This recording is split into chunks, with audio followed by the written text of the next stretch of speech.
क्योंकि कल एक समय जब लक्ष्मण मुझ पर ब्रह्मास्त्र चलाना चाहता था तो राम ने उसे नीति विरुद्ध कहकर रोक दिया था। आज ब्रह्मास्त्र ने मुझसे भी यही कहा था कि इस समय इसका प्रयोग नीति विरुद्ध है। इसके चलने से देवलोक, पाताल, पृथ्वी तीनों लोक में विनाश की ज्वाला भड़क उठेगी।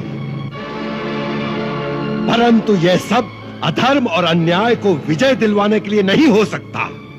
इसीलिए ब्रह्मास्त्र तेजहीन होकर लौट आया।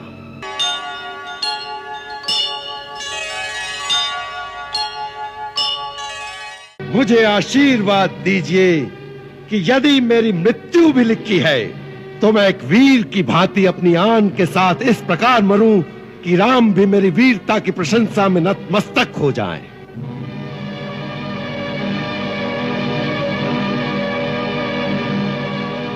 यदि वो नारायण भी है तो वो भी मेरी विजय का ही रूप होगा।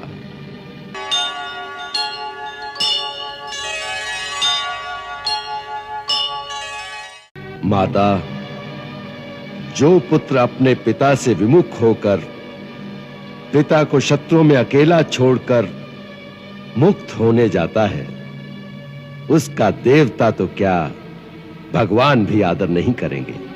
पुत्र के लिए केवल एक ही धर्म का मार्ग है, अपने पिता के चरणों में अपने सुख, संपत्ति, वैभव, यहां तक कि अपनी मुक्ति का भी बलिदान दे देना।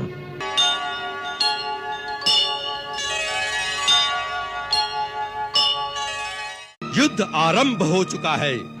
अब ये किसी व्यक्ति का प्रश्न नहीं रहा, राक्षस जाति का गौरव और इस देश के मान अपमान का प्रश्न हो गया है।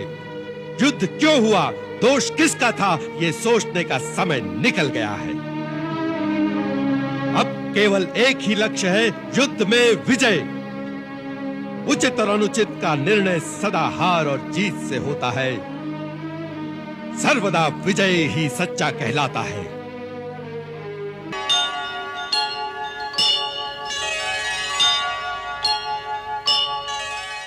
असंभव, असंभव।